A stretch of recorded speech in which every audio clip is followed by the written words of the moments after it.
Hey! Alright, welcome back. Where is this? Oh, there's nothing back here. Okay, it's been a while, but I'm gonna do another couple episodes here, and welcome to the Toyland, right? Yeah, Toy Town. That's what it is. This one's kind of fun. I like its play on, because I think this is supposed to be like a movie studio, like they typically all are. But this one for like kid shows and stuff like that, which is kind of neat. It gets to be colorful, and I like colorful. Okay. Hey, no, ooh, I messed that up. Okay. Ooh, wow. Had a bit of a slowdown lag. Gotcha. How many? We have 24? Okay, that's a lot of apes, but we can do this. I might skip a, cut ahead in one particular spot because it's a bit tedious in one area when trying to get certain apes. And, I know there's a better way, but the controls for it, aren't the best. So, I don't go for it. Will you get caught? I won't go for it. Alright here. So, I am recording this right on Christmas Eve, because we don't got much going on at the moment until tomorrow, so I figured might as well. I kind of have some time to do it, so I'll do it. Some recording. Now, let's see, is there any other apes we need to keep an eye out for? Keep you away. Now, recently I've been playing some games, for example, mostly RPGs. Ooh, I really screwed that up. For, let's see, some RPGs that I've been playing. I recently got the Radiant Historia Perfect Chronology remake for the 3DS. That's been quite an interesting journey. We'll save that. Oh no, that's actually a pretty small thing, but let's get the apes out here first. Actually, I should just see if there's... Oh, hold up. There's a guy over here. And I never played the DS original, and I think it's interesting that that one, the remake on the 3DS, seems to allow you to incorporate aspects of the post-game in the main game for those who have played the original quite a few times, which is a pretty cool thing to do when it comes to remakes, because you should... Obviously, some people that are going to be picking up the game have not had any experience with the title before, but on the other hand, some people would have. Oh yes, gotcha! So adding that kind of stuff helps really change things up. Okay, so I suppose we should do this just right to left, so we'll take this on. What is this? Is this what I think it is? It is. Alright, yeah, I'm not a huge fan of the whole trying to use the car to go and get the apes, because it's not very good. But, yeah, I'm not gonna do that. Instead, we're gonna just get the hoop and kinda wait. When it's coming, got him. Okay. Keep coming this way. Get him. There's way more than one more there. Going for it. Got you. Oh, good. I think we got you caught. Yep. Oh, ooh, that was pathetic. Okay, well, at least the three most annoying apes will be out of the way once we get Blue Guy here. Gotcha. That should be the end of you now. Finally. Oh man, you've been an extreme pain in my ass. Alright, now that we have the worst apes out of the way, we can go ahead and get back in the car and try to get the other two apes. And the rest of the apes from this point on are nowhere near as annoying, or, oh fuck. Or at least in this level, they're not. Okay. The controls for this are simple. I'm just not really a huge fan of trying to use it to get the apes. Ooh, I do like the idea of this racetrack thing though. It's pretty cool. It is neat. It's competently put together. Ooh, go. Ooh boy. Oh boy. You just keep turning and turning. So how do you go from like a lower to a higher path? Oh, that's probably it. What's this way? Just some kind of red road, or does it fall on us? It looks like it could be something that does that. Okay. Here we go. Oh boy. Oh, we got more than just those two. It showed only... Oh. Okay. Here's a guy I kept seeing. Wow, really caught... Whoa! Whoa, stay away. Okay. Caught him off guard. No. Okay. But, as I was saying before, I had been playing some Radiant Historia, because I had never played the DS version. It's pretty interesting. It's kind of a cool game. There's a unique way it does the turn-based combat, where you can build up combos that can help increase the amount of money and experience you get, which is a decent idea. You can very much cheese that in certain fights at the end of when you got one enemy left, or they're really low on health, and just unleash all your character's high attacks. Because higher attack, basically like spells or special skill attacks, will boost up that combo better than a basic attack. Ooh, okay, I really misjudged that. No, get over here. Hold up. Hold up. No, that was piss poor. No, it'd probably just be a lot easier to just go in this with more like costumes. Oh, that stupid pig. Alright. Oh. It's off. Oh, come on. Alright. Egg. Cookie. Not egg. Why did I say egg? No. Die. Alright. There we go. That helps. There we go. I like it that if they trip, that does help things out. Hey. Cooking up a banana. I don't think I'm too far in Radiant Historia. I mean, I put in like 20 hours, but some of that was me just kind of messing around because I've been trying to do a lot of the side quests. Oh, I should have seen if I could get on that thing. There should be all the apes here in this spot, so we'll be able to finish off the track and make our way. Yep, there we go. Always good to check. And I think I'm on like, what is it, chapter 4? I don't know how many chapters the game has, because I haven't been using a guide. I've just been doing it blind for our first playthrough. Oh, that's pretty satisfying. Jump. That's pretty cool too. Okay, so we got the worst room out of the way. On to the much better rooms. Much, much better rooms. We'll save the inner one for last, because I actually like that one. This one, we're definitely going to change our costume, so let's go to Wild Kid. It's fitting for this particular area. Oh, never mind. Okay, we're going to need Ninja. Is that the end of this area, is what I'm thinking about? I lost all those cookies. Aww. Can I read the sign here? This way, hidden treasure. Secret? Okay, I can. Miracle Ninja. Alright. There we go. I like the way this one feels. It's very fun. Another game that I've been playing is I beat the original Breath of Fire, the GBA version versus the Nintendo 64, or not Nintendo 64, the SNES version. Hidden treasure this way? Okay. Okay, good. Because the GBA version gives you additional experience and gold, which is helpful just because I played some of the original SNES version and it gets pretty grindy at certain points, which is frustrating. There we go.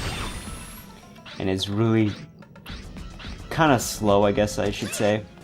But the GBA version certainly helps out, but I found out after a certain point, because I really wasn't grinding too much of the GBA version, and so I wanted to do that one instead.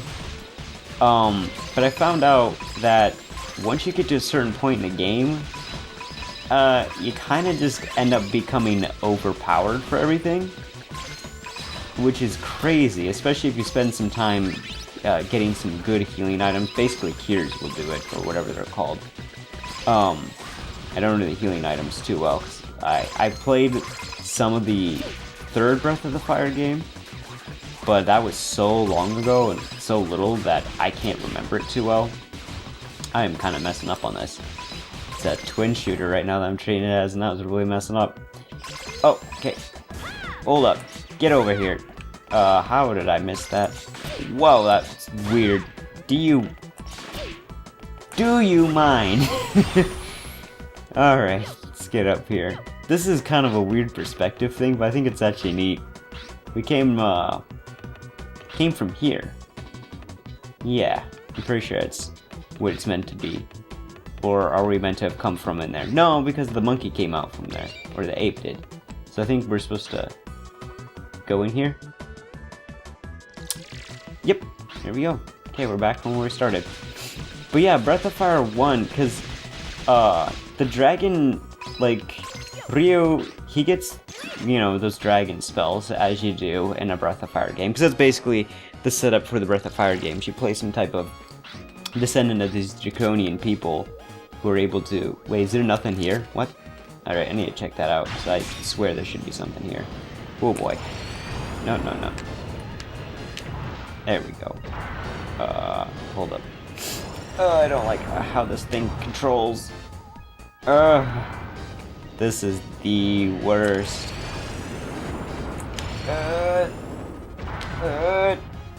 Get up there.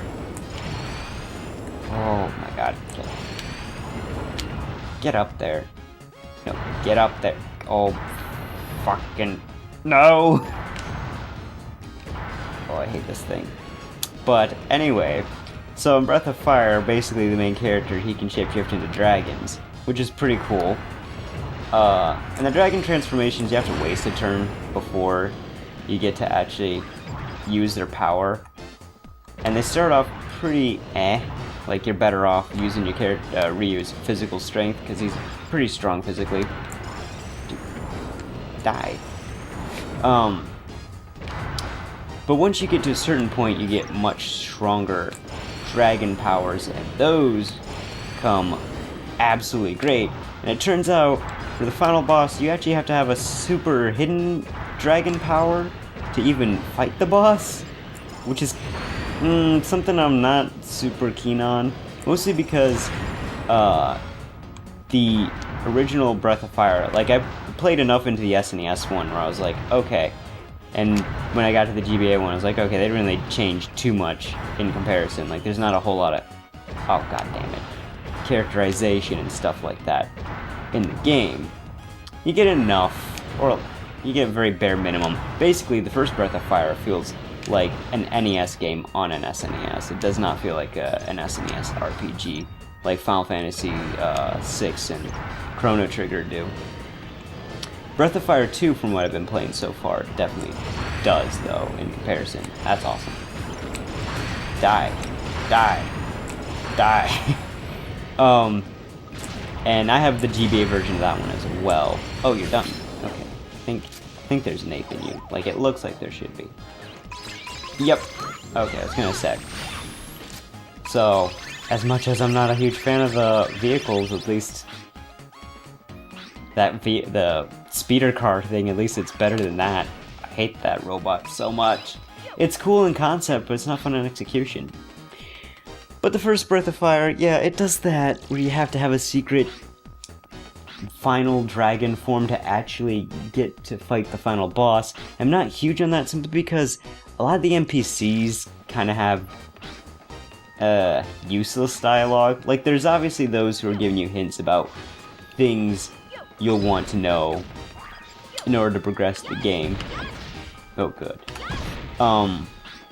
But I don't know, it just didn't really, it didn't always seem the most reliable to me.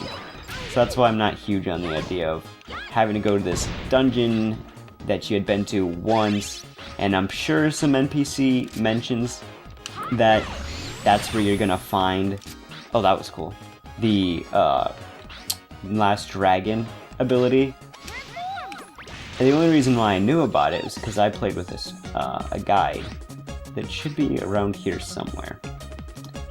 And when it comes to older RPGs like that, I think it's completely fair because of that kind of bullshit where it's like, oh, you needed this to actually take on the final boss.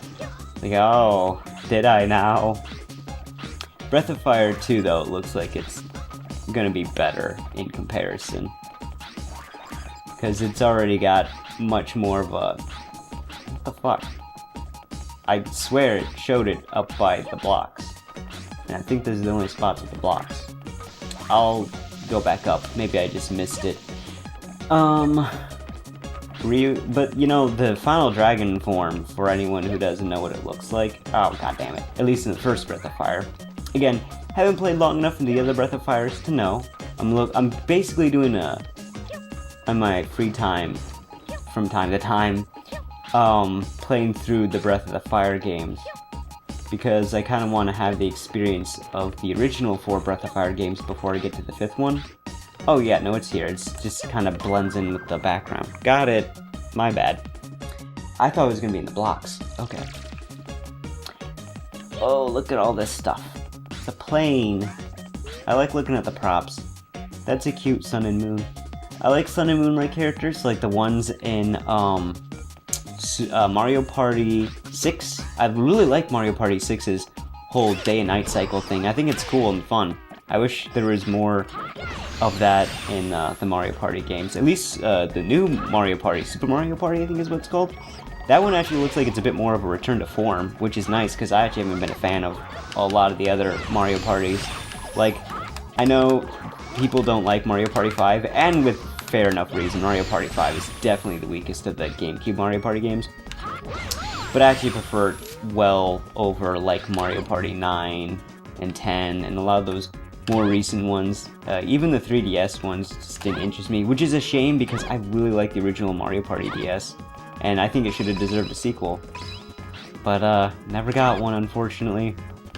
But hopefully Nintendo's like, oh yeah, boards are fun. People like having that sense of discovery and independence and treating it like that, rather than clustering everyone and it just becomes really dull and uninteresting.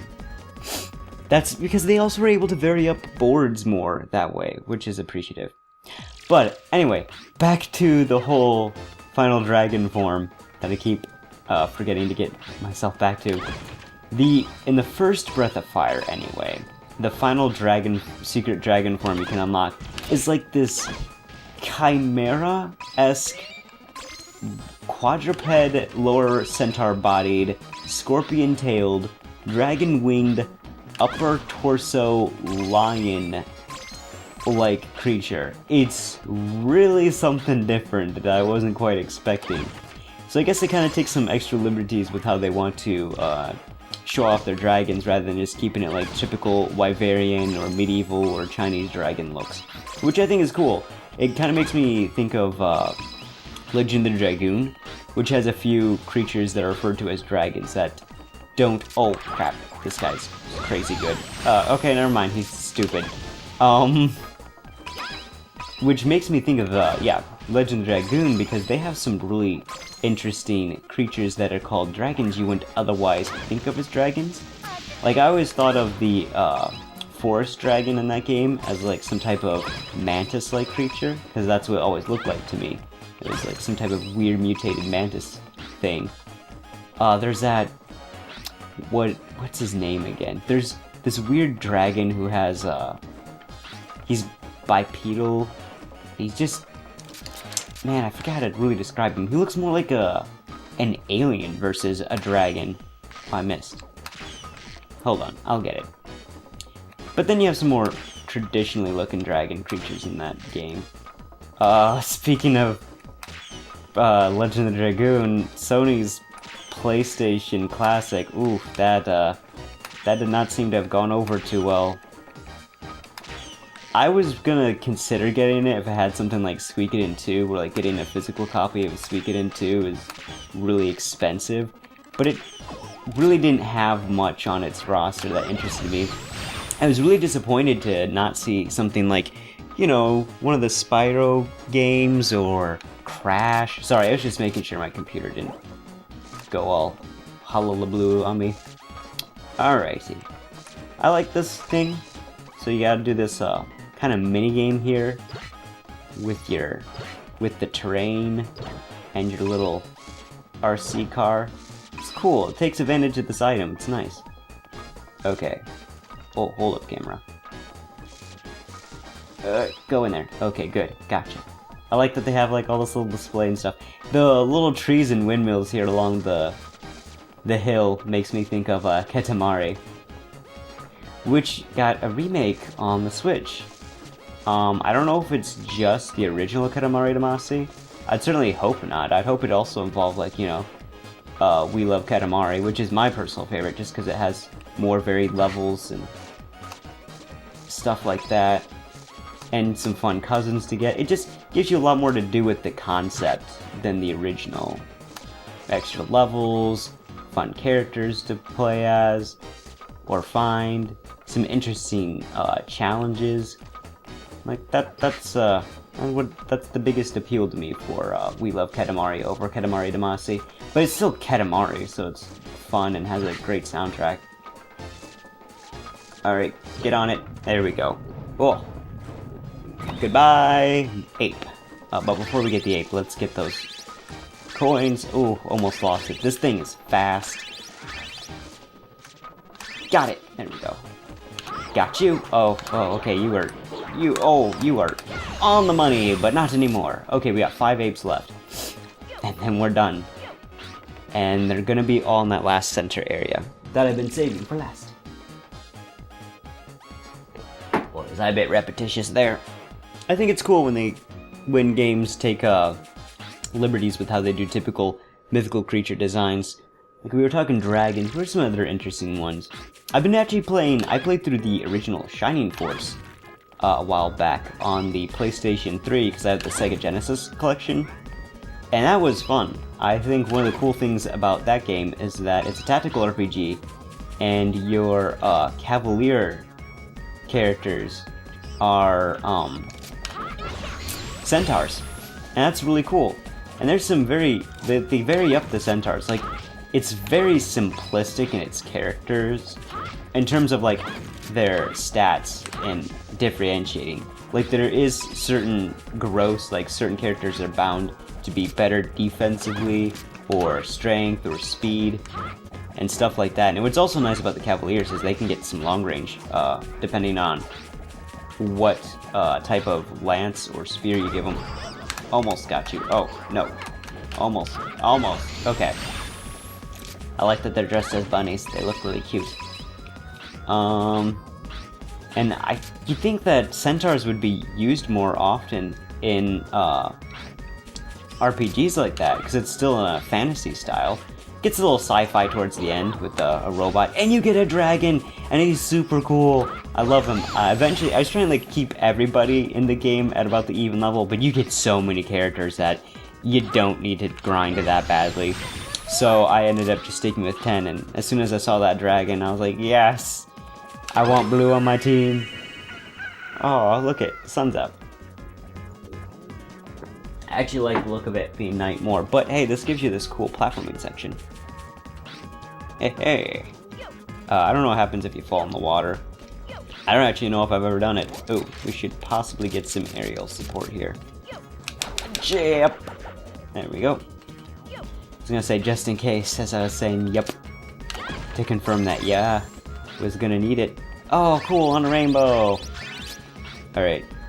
Wait, before we get that ape, what's this do? Oh, no, don't want to do that. Okay, never mind. Get the last ape. Oh, no. Gotcha! Okay, well that concludes this particular episode. It went on for a little long because it took me an unfortunate amount of time to try to catch that one ape and the blue car, but there we go. I'll see you guys next time for the next episode. And we'll talk some more about other games I've been playing. So, see you all then. Bye-bye.